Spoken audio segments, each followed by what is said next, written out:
Hello, everyone. Good evening to everyone. I'm going to go ahead and invite my guest. Uh, if you could please bear with me.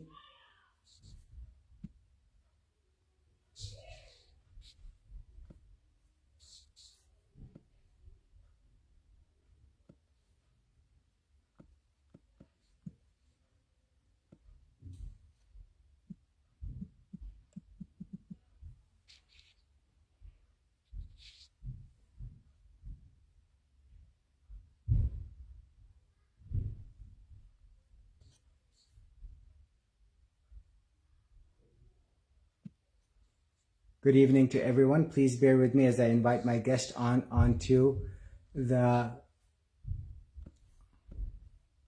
Facebook Live.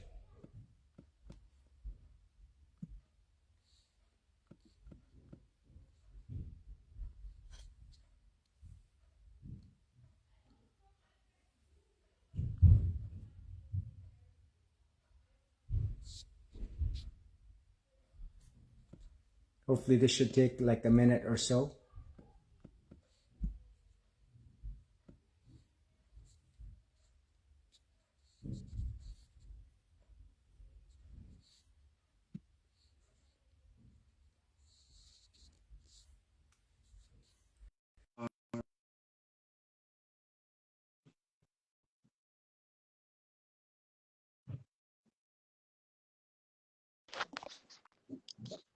All right, sounds great. Um, can you hear me, Amanda? This is Dr. Khan. I can hear you. All right, sounds great. No, thank you very much to have you on, and it's a pleasure to talk to you. Just a little bit brief introduction. You're my guest today. You are one of my patients. Mm-hmm.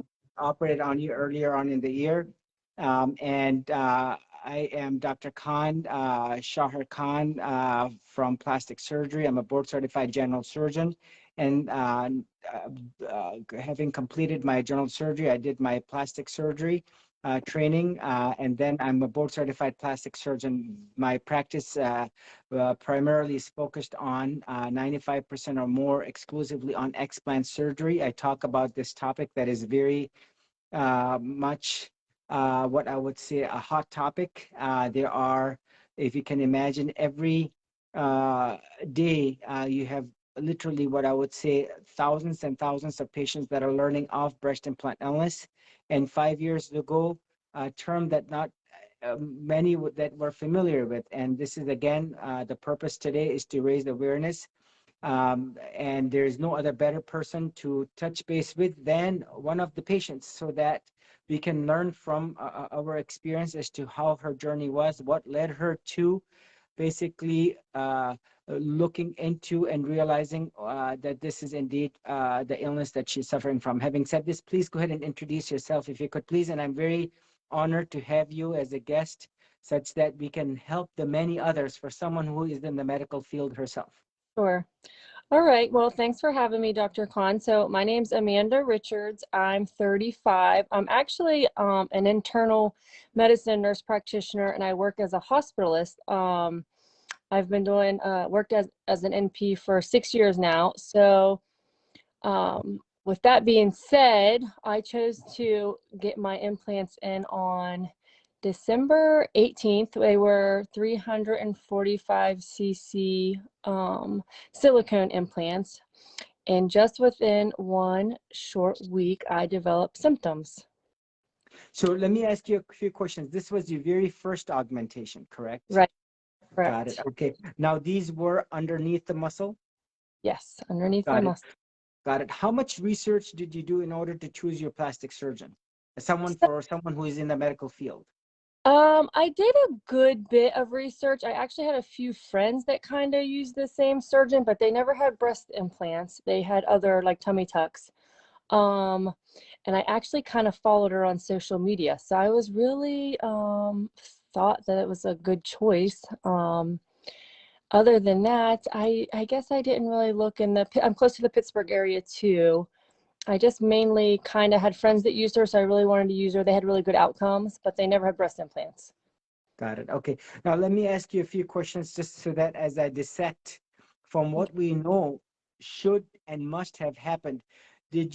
Now this was after the October 2021 warning, if you will.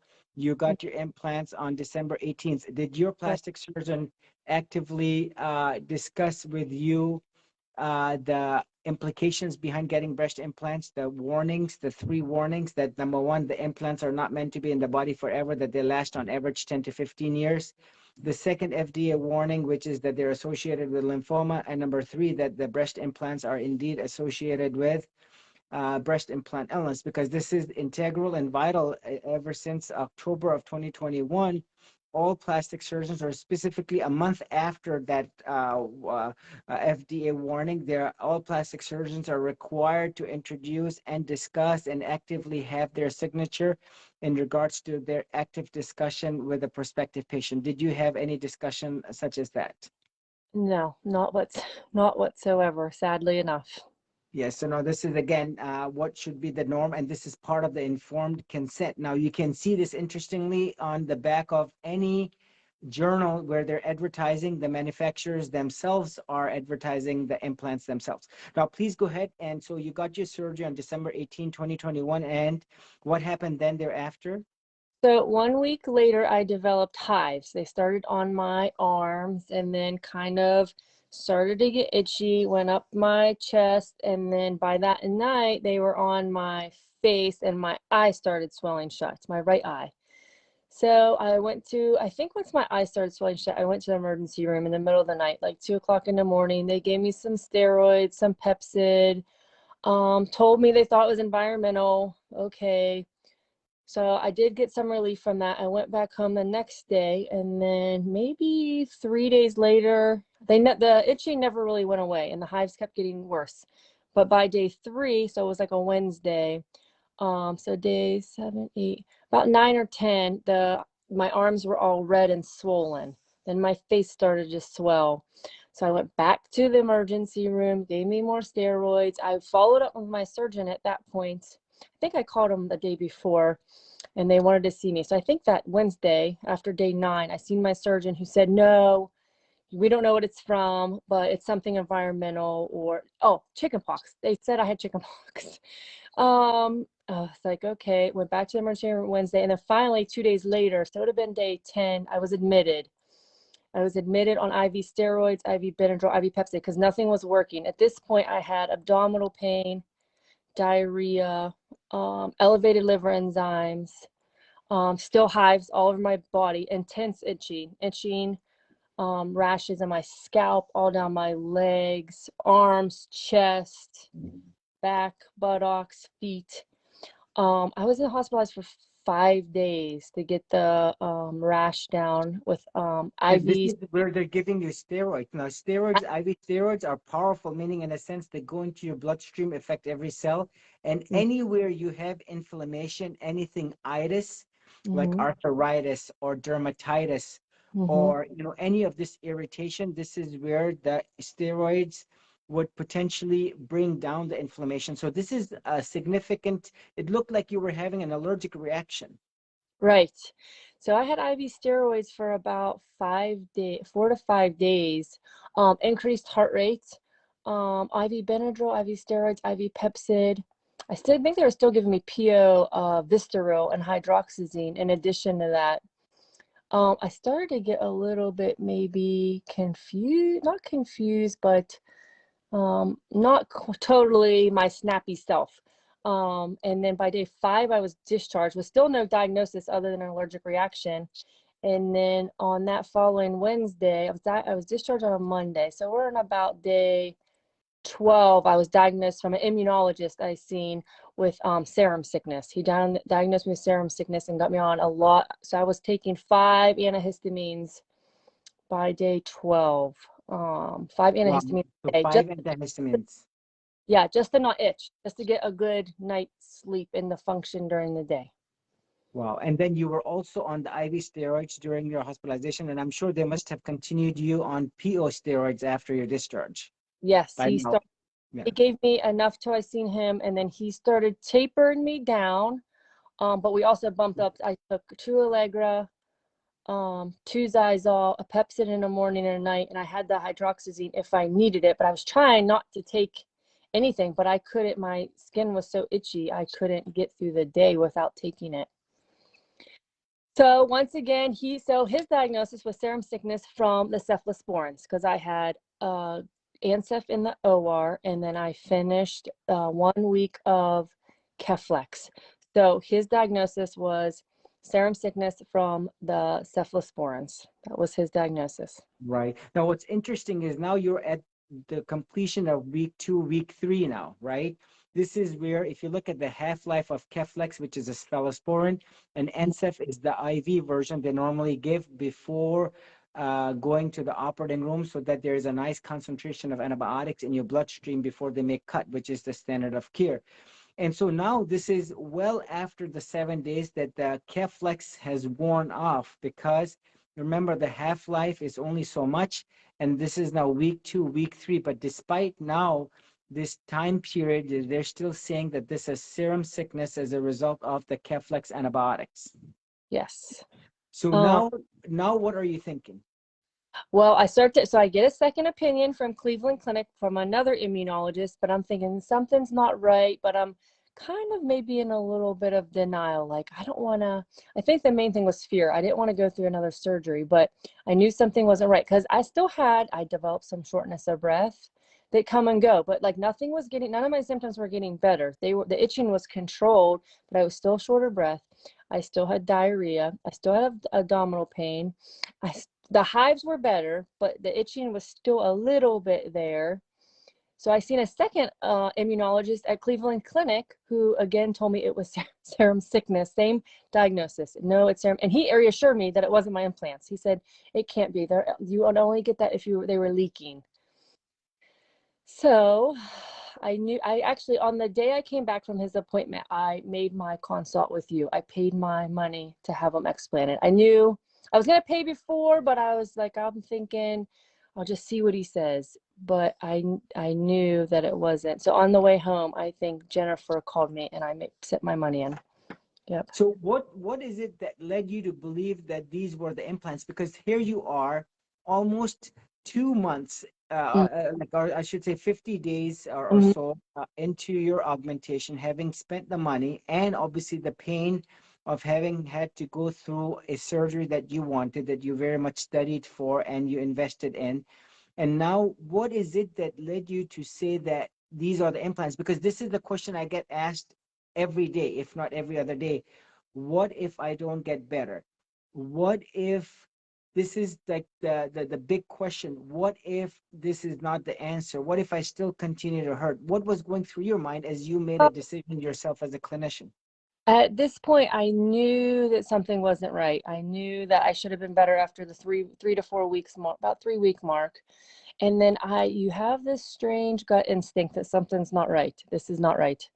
And I actually found you by Facebook. I started looking through breast implant illnesses, and then one of your former patients had posted you, and it said, this is the surgeon who saved my life. So that's how I found you.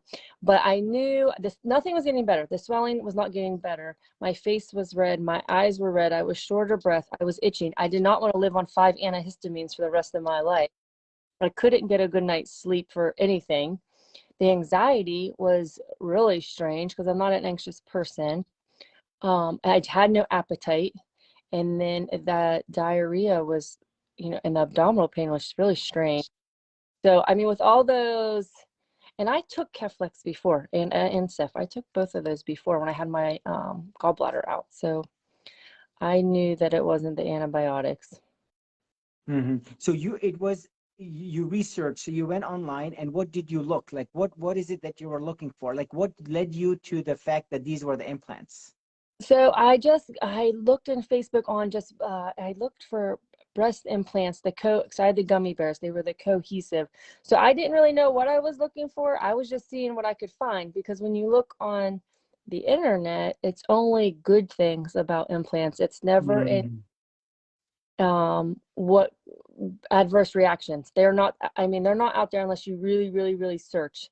So I started just seeing what people's experiences were. Basically, I wasn't necessarily looking for an exact answer, but what people were going through, or what their thoughts were with their implants. Were they doing good or not so good? Right, And, right. Now, did it cross your mind? What if this is a bad decision that I'm going to go ahead and explant? I don't know if I ever, I don't know. I at that point knew it never crossed my mind. I think I just wanted it done. Like I wasn't at that. I was not worried about the way I looked. I was not worried about the extra money. I was just worried about being healthy. Really, that's the only thing that mattered to me. Is like if I could Right. just be healthy and go to work. It didn't matter at that point to me. No, I remember having seen you, and I remember that you were just done like 2 months ago, or less than 2 months, because you were operated on 2 months and 4 days into your augmentation. I had to get you on the schedule. I had to get the Mhm, clearance to make sure that your heart is good, because remember you were having some cardiac issues as well. And I mhm, wanted to make sure that it was not going to be some other arrhythmia or other problem, which young patients can get as well. So it took me some time to get you on the OR schedule. Now, once you made the commitment that you were mhm, going to explant, what and then you came. I know you were a few hours drive from where I was, mhm. and in Ohio. And then what was your preparation for the surgery, just so that other patients can learn from your experience? So basically, just I had to have the negative COVID test, my surgical clearance from my primary care. Um, I think it had to be 30 days before surgery, 30 days before, negative COVID 7 days before, from my PCP. And um, I think that was all I really had to That was do. it. And for someone young and healthy like you, Mhm. because you're a young lady, you're in your 30s, you're mid 35. So Right. you come, you get your surgery, and I remember, talking to you. You were very anxious, but also at the same time, you were very much looking forward to it from your heart, because deep down within you knew, I knew, what Mhm. else would be the culprit? What is this serum sickness? You didn't never get a blood transfusion. Mhm. This could not be suggestive of a Keflex allergy, even though it could arise, even though you've had Keflex before. So you had your surgery. How was your anesthesia experience? Anesthesia was fine. Actually, that was really smooth. Anesthesia was good. She came and talked to me the morning of, and then she went through, any medications that I was on, and that was fine. I feel like that was easy peasy. That wasn't a big deal to me. I don't think it would be to anyone else either, because it's just like a twilight. Got it. Good. All right. So then once you got done, and I remember you headed back. So tell us post-operatively, when did you start noticing the what symptoms, how were you feeling after the surgery, and what benefits did you seek? So within the next few days, so actually right when I got up from the table, I was not short of breath. I had no shortness of breath or chest pain. Um, my itching was gone within a few days, but I was really scared to titrate down my antihistamines because of my so-called allergic reaction from the antibiotics. So I thought, well, that's okay. I can take my time titrating those down. My eyes were white. They were no longer red. My facial swelling was down in a few days. No, my arm swelling was gone. Um, I had no abdominal pain, no numbness tingling down my arms in a few days. Um, I still get a little bit of headaches every once in a while. It's been 3 months, so yesterday was 3 months post-op. What else? How do you feel now compared to you when you made the trip to the emergency room, or right before when you saw me, for example? How do you feel now compared to where you were after the surgery, after your augmentation? So I'm about 90% better. I do think it took me some time because I had two surgeries in such a short period of time. I didn't have a lot of energy, but it slowly came. I mean, I went to work post-op 3 weeks later, so I was able to go to work, but it just took me a little while. But all my symptoms were gone pretty fastly. Just a Mm. little bit of aches every once in a while. Still a little bit tired, but I'm able to work and come home and take care of my kids and cook dinner and do all those things that I was not able to do while I was sick. Right? Like when you were before December 18th. Now, let me ask you a question. If someone's listening to this conversation and they say, well, this is all in your head, what would you tell them? Well, actually, I think people might think I'm a little bit crazy, but it's definitely real. I mean, you can't make up hives. You can't make up a diarrhea. You can't make up abnormal liver enzymes. Those are objective findings. They cannot be made up. And I'm sure there are maybe women that do okay, but there's lots of women that get sick from it. And unfortunately, they're really not going recognized. I did report my breast implants to the FDA. I don't know if it's going to matter much. I did not report to the What did company. you do? Tell us, what did you do? How did you do that? So I just went to the FDA website, and then there's a little tab on the right side. If you it's been a few days. You click a breast implants and it says you report a device. It can be any type of device, a pacemaker, anything like that. And you click on your breast implants and then you give them just kind of your scenario, what happened. You have to give them your little lot numbers on your card, and then you report. You just it's like 4 tabs, just your name. If they can contact you, they'll contact me if they want me to mail them my implants. I can do that, and they can test, further test them. So hopefully, maybe someone will call me. I don't know. I gave them just my email, my number. No one's contacted me, so they may or may not. Sure. I looked on the U.S. Preventative Task Force. I didn't see anything on that website, but I do still have to notify the company. But I just don't know if you notify the company how far that goes. I mean, what do they really do with it?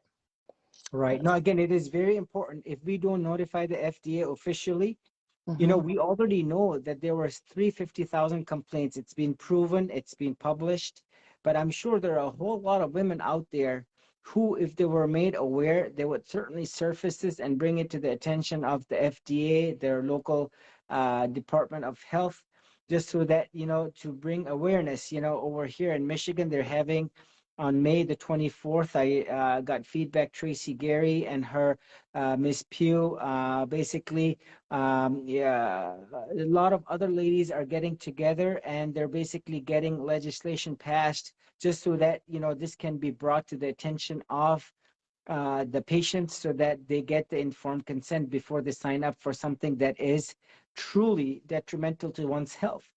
Now, you said 90% improved. What is the 10% that you have not improved upon? So I still have like a little bit of GI issues here and there, but my gallbladder is out. So I kind of had a little bit of that before, but a little bit of sometimes intermittent, I wouldn't even call it diarrhea anymore, like loose stool. But that's improving. A little bit of headaches.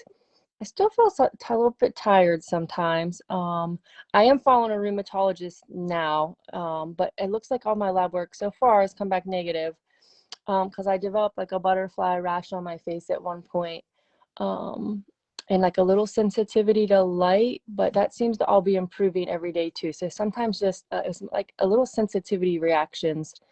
Um, so maybe a little bit of sunlight, but that seems to be getting better. So Got it.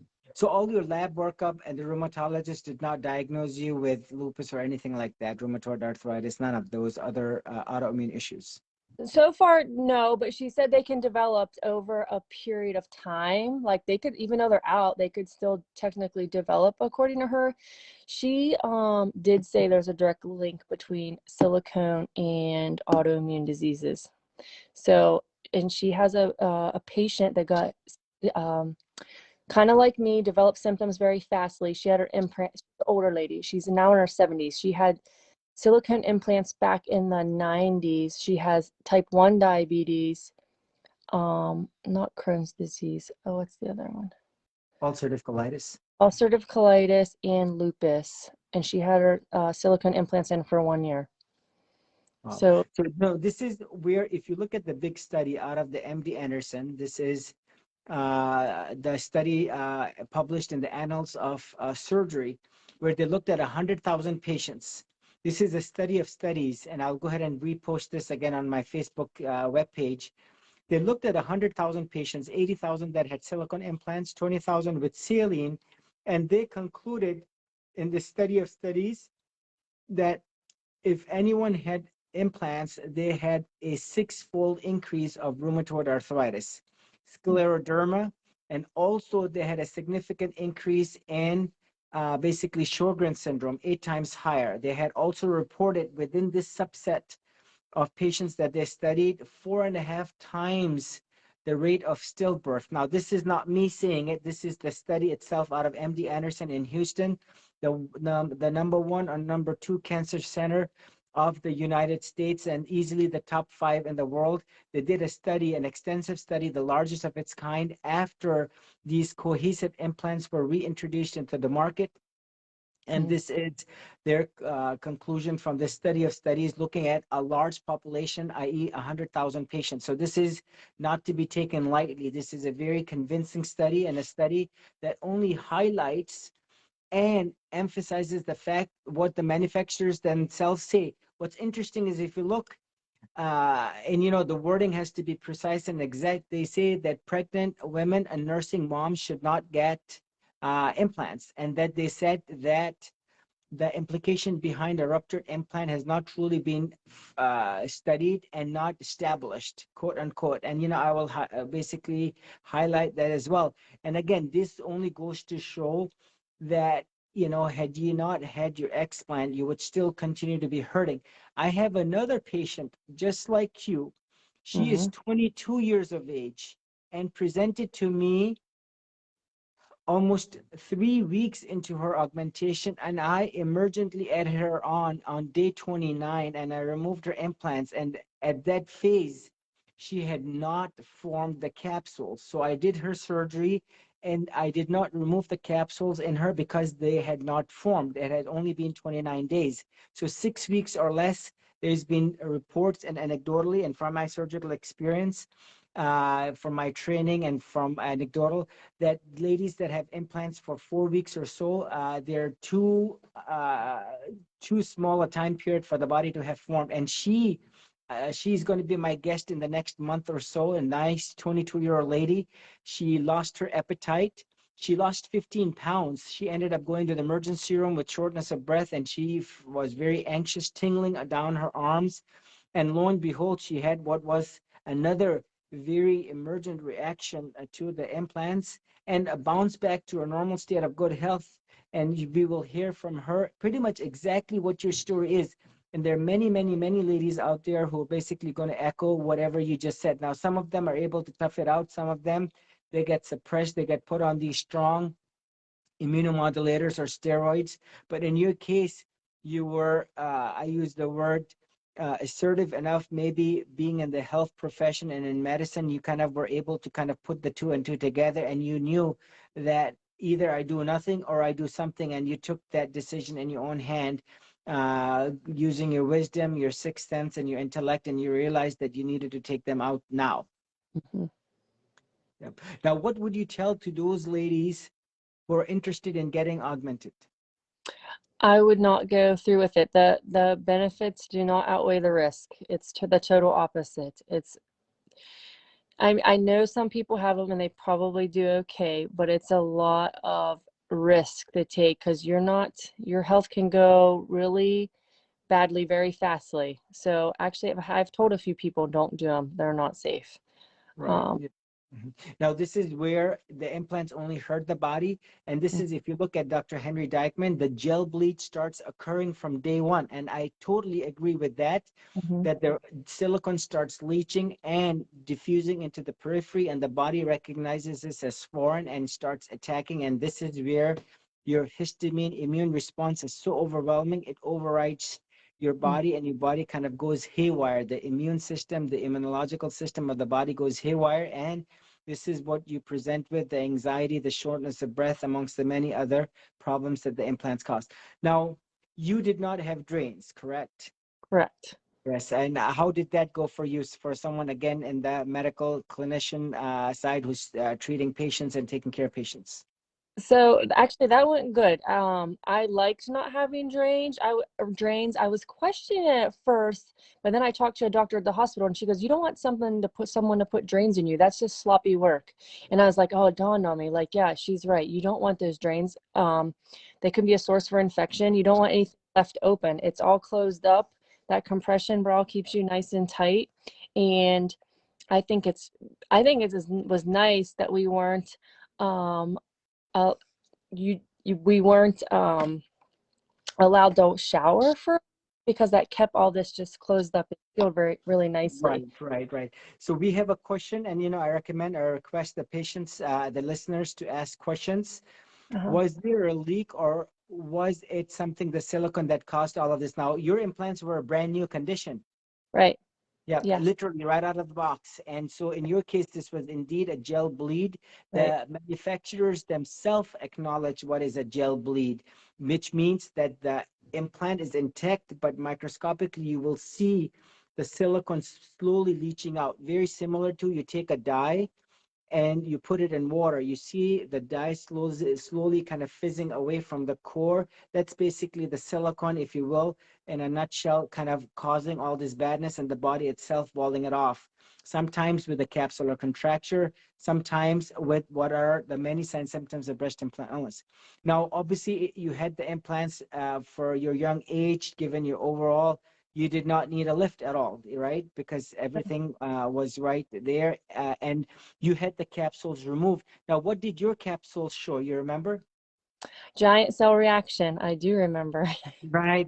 No, again, you are in the medical field, so you remember these words. So, giant cell reaction. So, if you want to see what is going on, this is not only to the patients, but to the many plastic surgeons and to the rheumatologists.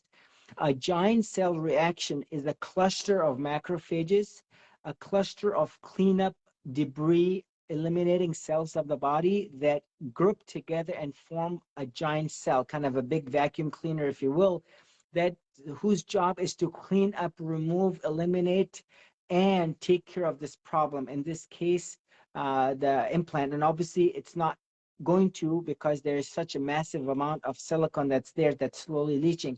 And this is classically a reaction. This is the same reaction that your body was responding to. This is inflammation. This is the irritation slash the chemical reaction that your body is trying to control, such that it can ward off the enemy, in this case the foreign body. So this is, again, if you put the two and two together, the proof is in the pudding, and in this case that is the proof that your body was indeed very much reacting. Right.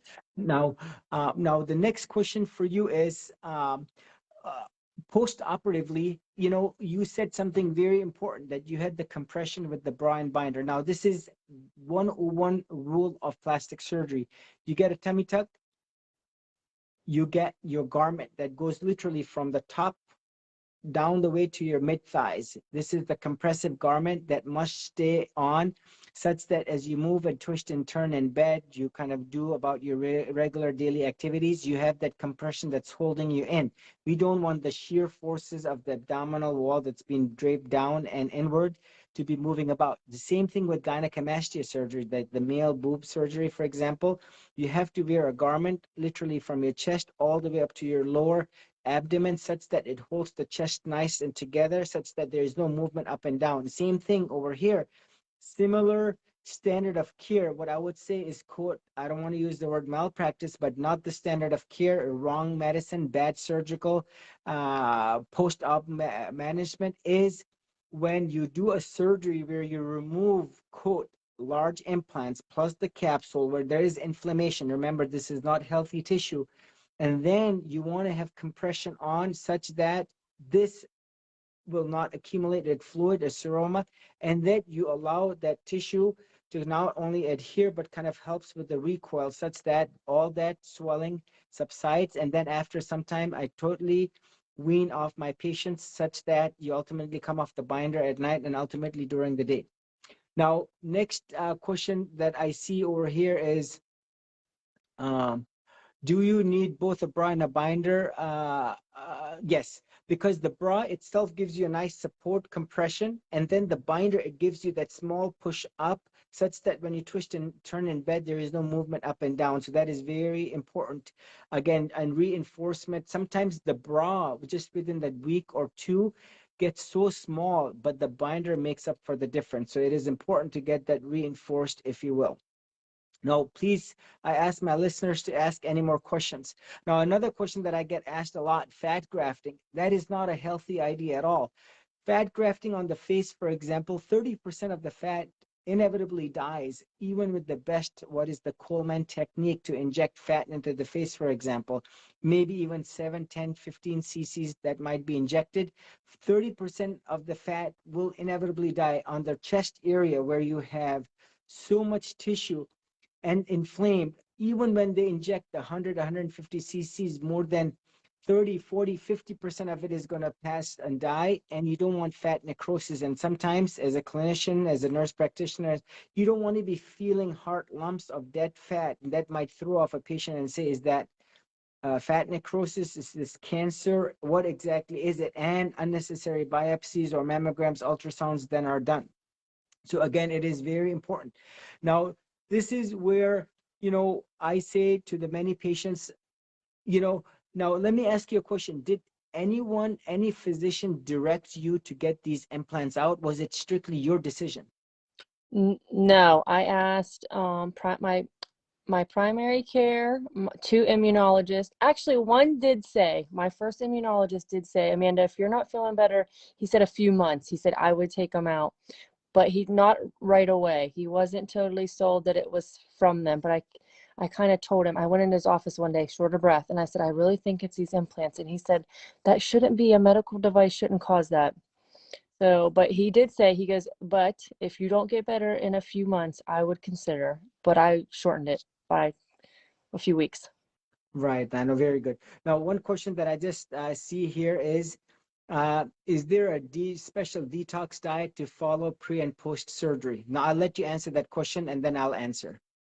Now, I didn't want to consume anything. I'm sure there's a lot of women that do it, and I don't think there's anything wrong with it, but I literally just stuck with water, a little bit of Gatorade and fresh fruits, veggies, proteins, chickpeas, you can get anything through diet, I believe, a healthy diet and water, no alcohol.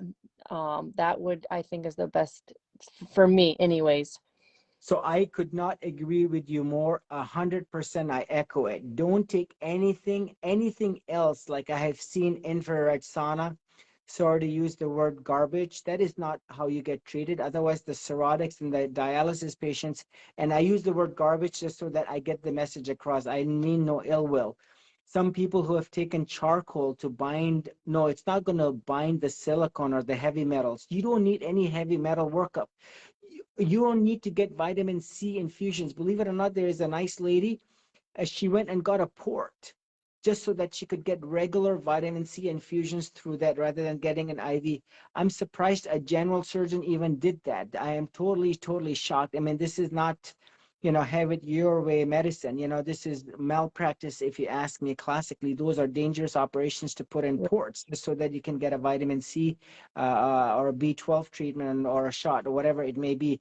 These supplements that you hear and talk about, this is all pure nonsense, garbage. If you eat a regular healthy diet, raspberries, antioxidants, honey, fruits and vegetables, non-processed meat, water, Gatorade, electrolytes, that's all what you need. Now, if you have a gastric bypass and you're low in iron, sure. If you have low vitamin D, sure. If you have a low vitamin B12, sure. If you have low calcium, because you're postmenopausal, sure. Again, those are very straightforward. But for someone to say, well, I went to this and they gave a drip of this and I get one every 6 weeks, that is, you can get vitamin C toxicity amongst the many other problems. There is no detox chemical, there is no detox anti-leaching agent that you can put in order to collect all of the silicone that is within the system, if you will. The most important thing, the best and the only detox agent is the surgeon who very assertively, definitively, religiously, faithfully is committed to removing the entirety of the implant plus the capsule plus all inflamed tissue, and that there is no inflammatory burden left behind that will continue to trigger this immune response. That is your detox program, and the surgeon is strictly responsible. Because if your surgeon doesn't believe this, this is the worst mistake that anyone can do, which is to now go back and do a second surgery so that residual capsules are going to be removed. And this is a big shame. That is the worst thing that you can go through, because we know of the many ladies that have now undergone incomplete capsule removal, and now they need a secondary surgery to remove the residual capsules. You should have the peace of mind that your surgeon actively, vocally believes in BII. He is not augmenting, and that he will sincerely remove the whole capsule, because the bounce back to a normal state of good health is purely dependent on that alone. There is nothing else that can be done after, like a detox program or whatever diet, because those are all non-scientific, anecdotal, old-fashioned remedies that do not work, that have not been shown. If they did work, I would be the first person to embrace them and implement them in my practice. So anyone who gets this type of a zinc, for example, treatment, that is overkill, and if you eat a healthy diet, that's all what you need. Now, the next question I see here is for you, please, Amanda. Did your original surgeon, was he reluctant to remove the implants even though you had the mounting complaints? Um, she sure was. She did not want to move them until May. It was February. I was contacting her in February, beginning of February. She didn't have an opening until May. Even though Right. I had I was having issues, she just could not find room in her schedule until May. Was she So wanting to do it or no? she said she would have, but there was just nowhere to squeeze me in. And I was thinking, oh boy.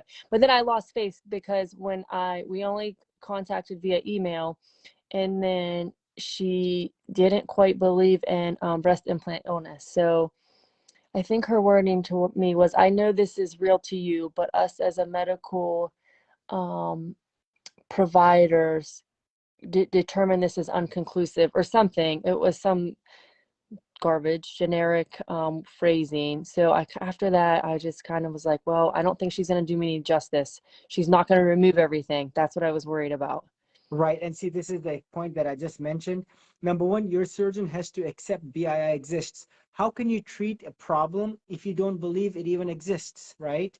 If you're still augmenting, then you truly don't believe in the problem. That means you're playing it politically correct. There are so many surgeons that I interact with, talk with, that say, yeah, breast implant illness exists, when they turn around and they're still augmenting 9 times more than that one explant. And they're like, we can do that too.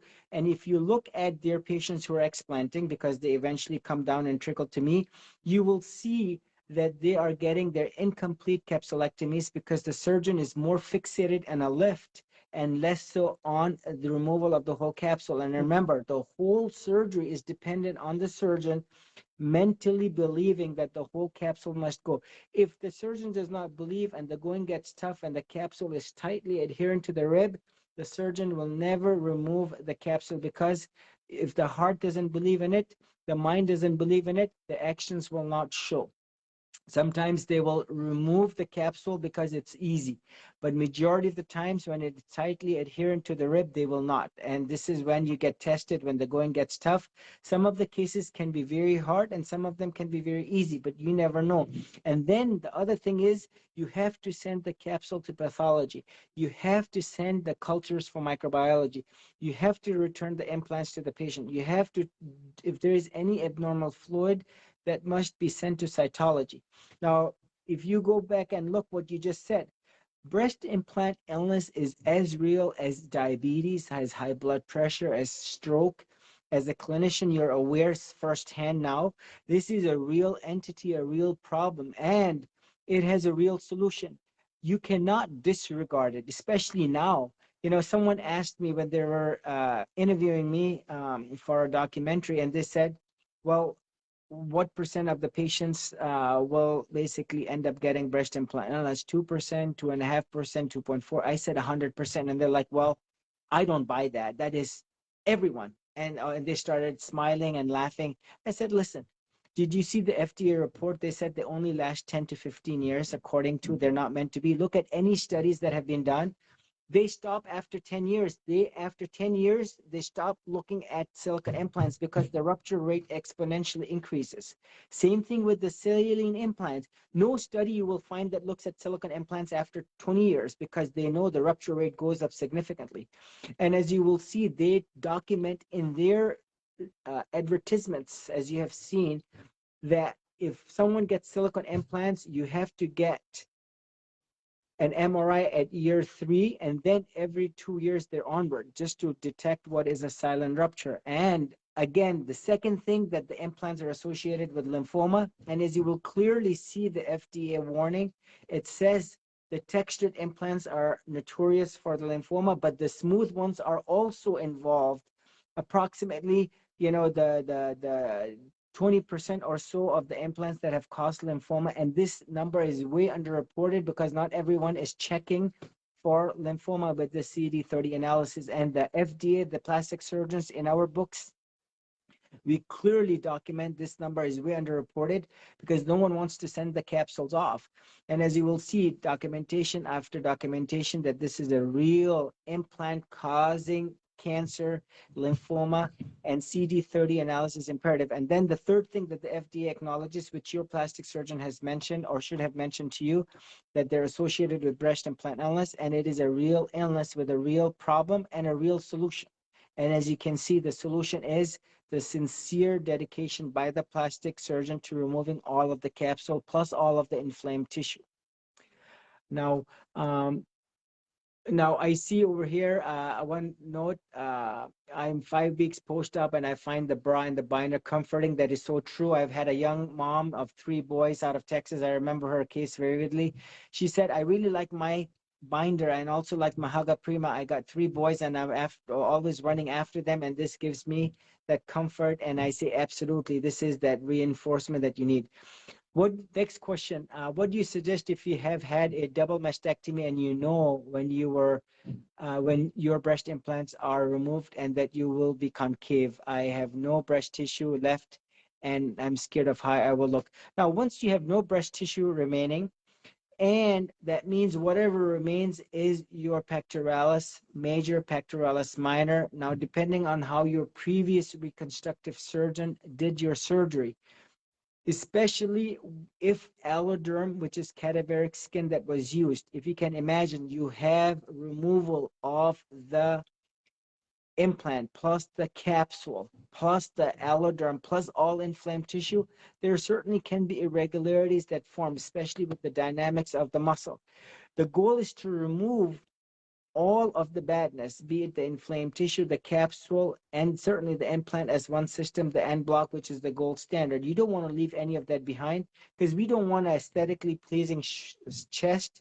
And the next thing you know, you're continuing to hurt from your breast implant illness. Now, at the same time, my goal is to make the patients aesthetically pleasing, flat chested.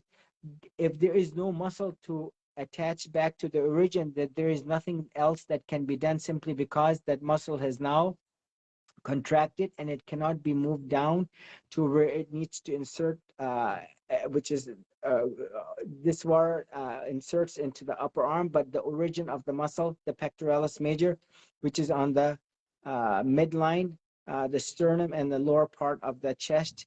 If you Google pectoralis major, you will see the origin, and you will see clearly that muscle needs to be attached to that level for those patients to have ultimately what would be a smooth chest. So you see part of that concavity is that muscle that irregularly covers because that muscle was compromised during the previous surgery.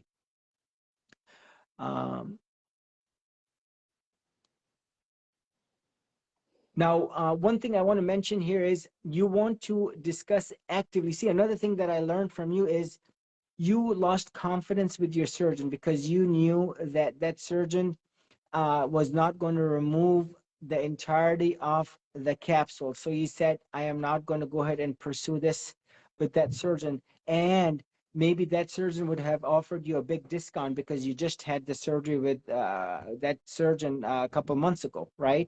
Now, this is where you make the decision, because the last thing again you want is to get that surgery done. That's incomplete surgery, and now you're continuing to linger on with an anxiety or the blood pressure or whatnot else. This is where your surgeon can look at you in the eye and confidence, and you have that peace of mind that all of the capsule was removed, and that your surgeon was upfront and told you exactly what the goal of the surgery was and what the goal of the surgery is. And this is the legal bind that you have with your surgeon, so that you have that comfort, that peace of mind that your surgeon is going to do the right surgery, the complete surgery, which is removal of the capsule, and that everything gets investigated. Now, what I want to do is, uh, do you have, what's interesting is we're almost 50 minutes into our, what I will do is, for me, I saw a patient a couple days ago, a nice patient from Canada. She had 10 surgeries on her right side and 7 on her left. And I'm going to go ahead and post a video about her many capsulectomies and capsulotomies for the many capsular contractures that she had. Again, this is the reactive tissue that the patient's body formed around. Sometimes it's bacterial related if it's textured above the muscle, the size of the implant, and sometimes bacterial contamination. And majority of the times we really do not know why that happens, why on the same patient it happens on one side over the other. Another thing to mention here is every patient is different, every side is different, and remember, this is essential surgery. The goal of my surgeries is not to sit the patient up, do a little bit more fat grafting on one side, or make a lift more on one side so as to make it symmetric. My goal is, on the many patients that come in, there is so much inflammation on the chest, and vast majority of the patients where the implant is sitting underneath the muscle, the goal is to remove the entirety of the implant capsule plus all of that inflamed tissue, as you have heard, which is the repeated theme of the surgery. The goal is not to do the surgery at the level of the nipple areola and to make things symmetric, because that is a separate surgery in itself. And as you will see and know, vast majority of my patients, well over, I would say 80%, they have an aesthetically pleasing chest minus removal of the implant capsule without the need for a lift that is not required in most of the patients.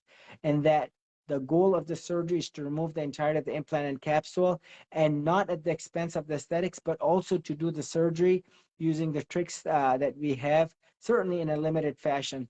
The 68-year-old patient that I did that came from Florida, she had the ruptured implant that I did the Facebook Live on. She is not the patient to get a lift on the same day when she had a ruptured textured implant that was with grade 4 contracture. So this is not the right time. And certainly it's a lot of surgery where you don't want a patient who may predisposed to clots, for example, things like that. Look, tomorrow, my second case that I'm doing is a lady that ended up getting a lift and augmentation. And this is a lady that has keloid scars around her nipple areola, all the way down, all the way across the anchor incision. And I'm going to go ahead and remove all of those keloid scars that have developed. And she has a lot of intense itching, hypertrophic scar, irregularity, asymmetry of the chest, for a surgery that absolutely could have been avoided. And this is kind of a nightmare situation for her. And again, the point here is do no harm.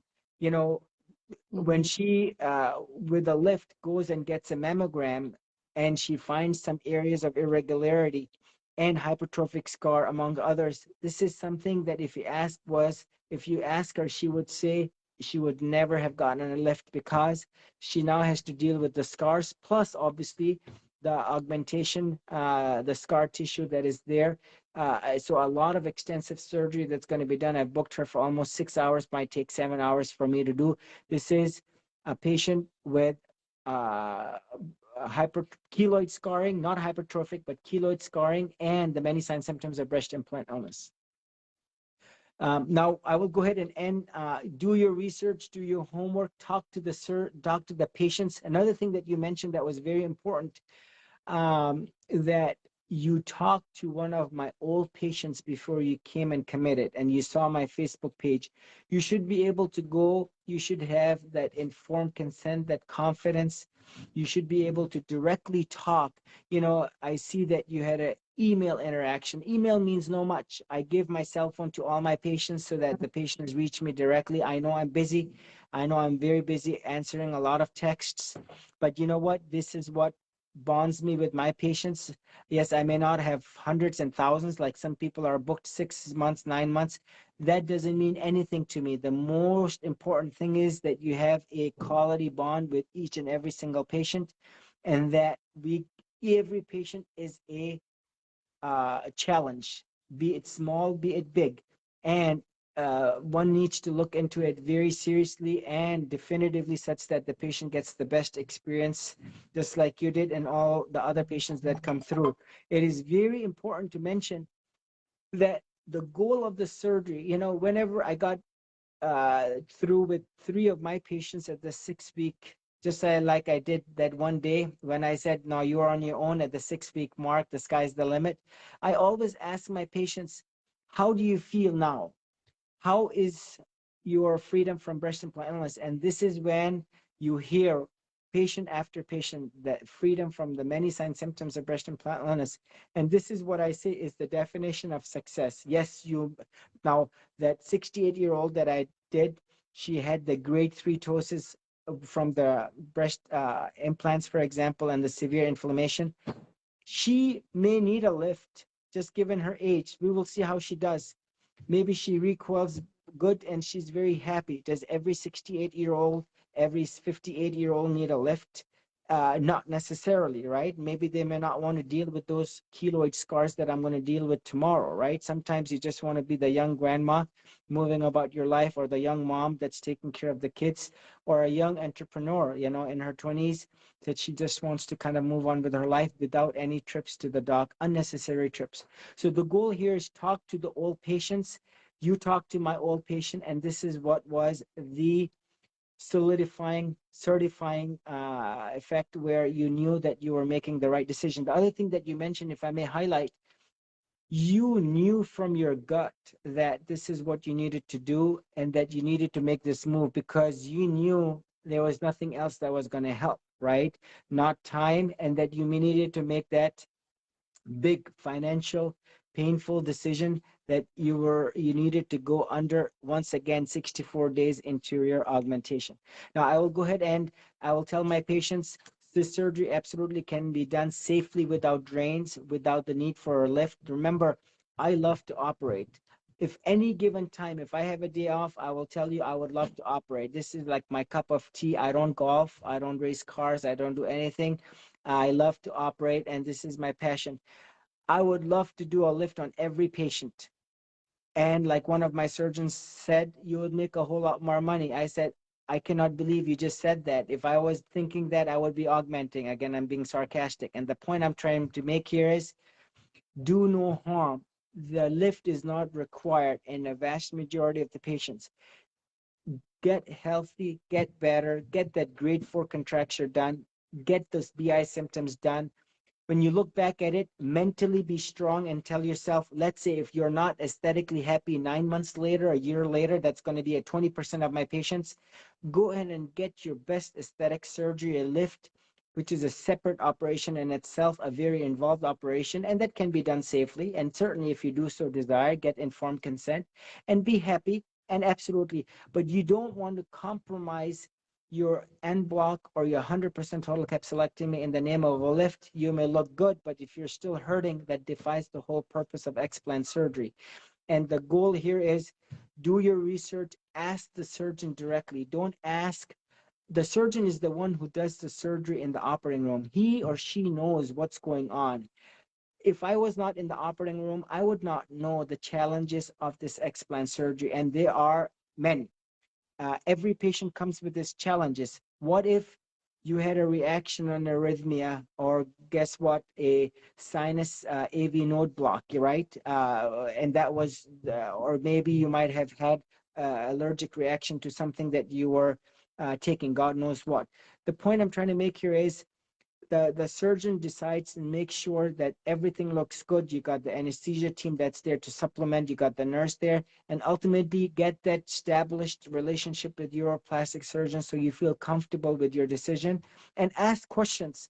Ask questions from the plastic surgeon, ask questions from the old patients, so that you get that confidence that you're going to go through the same phase, the same post-op, pre-op phase that the other patients went through. And so this is kind of my take home message. As you will see, this is a topic where if you ask 100 plastic surgeons, if there are 8,000 plastic surgeons, 7,900 don't want to even hear the word breast implant unless this is your surgeon. Of the 100 that remain, 90 of them, if you ask, are not convinced BI even exists because they're still augmenting, which I will say is wrong. You cannot have it both ways. If you believe in BII, you either are augmenting or you're explanting, because I cannot imagine you would be explanting right. Now, this is my take on it. This takes that confidence away. And this is where you need to make sure that in today's age and society, my firm belief as a professional board certified plastic surgeon, no plastic surgeon should be augmenting. They should not be putting in implants. Just alone from what the FDA has mentioned and what we know as plastic surgeons from the ample literature that is out there, that convincingly tells us that the implants are not safe devices. The newer set of implants, the cohesive gel implants, are not safe, that they're replete with the same problems that these old implants from the early 90s that led to the ban in 1992, the Dow Corning. And it is the same problem, history repeating itself. And now we're redefining the same problems in a different way, in a very slow process. And ultimately, I know deep down within my heart, this will ultimately lead to a permanent ban on breast implants, both saline and hopefully silicone very soon. Please go ahead, and Amanda, I'll let you finish on your end. I think we covered everything. My only thing I wish I would have done was they got to you sooner. A few weeks I think would have made me feel a lot better faster, but that's okay. I'm glad I found you, because if I didn't, I don't know what I would have done, really. What if you weren't out there? I would have been stuck with these till May, and then probably still symptoms forever if she just took them out without removing the capsule. There's not a lot of people that just explant, very, very few. And you went to you're a clinician for 6 years. You Mm-hmm. went to the best system in the United States, right? You Mm-hmm. sought the best. You knew where to go. You were in one of the best healthcare systems in the world. The Cleveland Clinic, Mm-hmm. and this is the same set. I will say this really very boldly.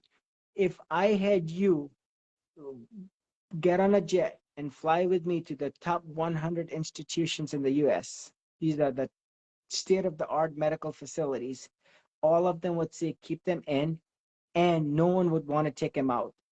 Mm-hmm. And the many ladies who have had implants for 10, 15 years, even at this date, on May 18th, 2022, you will hear the fact that if you have 15-year-old implants, let's go ahead and take them out. We'll put another set in. We'll leave the capsules behind, because those capsules add only volume and enhance your aesthetic profile.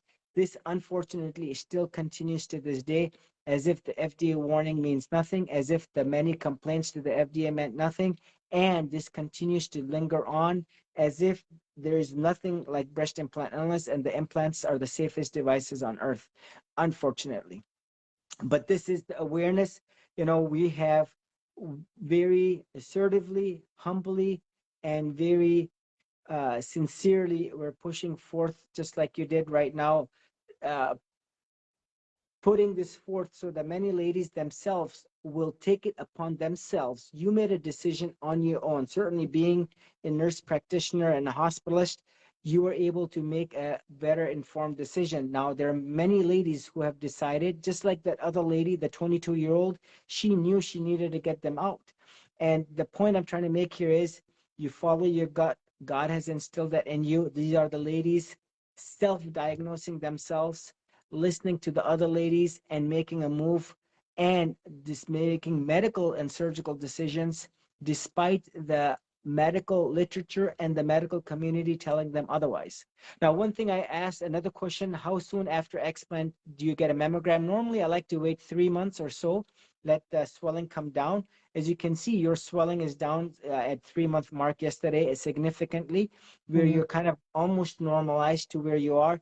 And I would say at this phase, it would be a reasonable time for you to go and get a mammogram, to answer that nice other lady's question, so that when you do get the mammogram, this will be the best mammogram without the implants getting in the way.